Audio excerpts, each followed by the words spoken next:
How's the president doing?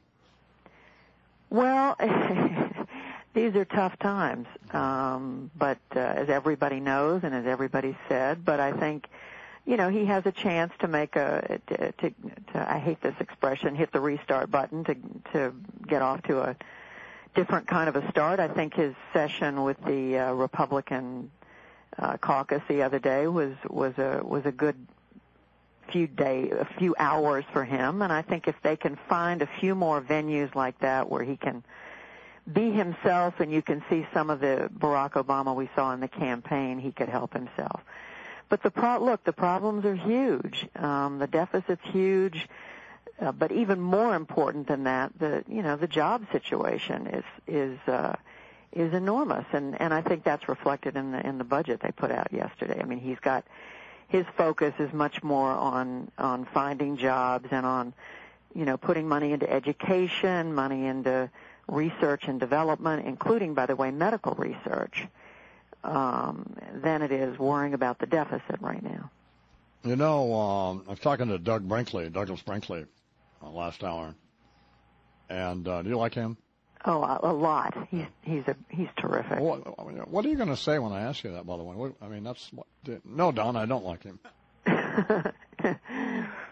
I don't know him very well. I think he's a fine historian. Brilliant guy. Anyway, he said what he thinks he needs the president needs to do is get rid of some people like Janet Napolitano and a lot of these economic advisors, and say what you just said a minute or so ago, go back to fulfilling the promise of his campaign and the promises he made in his campaign. So, well, as everybody knows, governing is a whole lot harder than campaigning, and when he came into office, I mean, I don't have to tell you that the economy was in much worse shape than anybody realized, and it was heading down.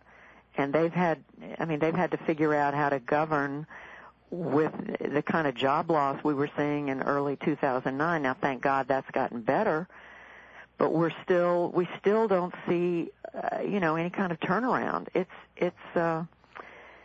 tough, and that's why I think all these people who are saying, why are they spending so much money on jobs? That's exactly what people want. I mean, they want money put into the kind of things that potentially will create jobs.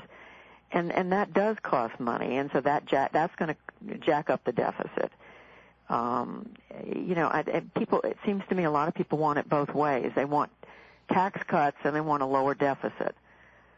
Well, how do you do that? You can't. It's complicated, yeah. So he's taking a lot of flack for letting the tax cuts on the people making over $250,000 a year expire, and I don't know that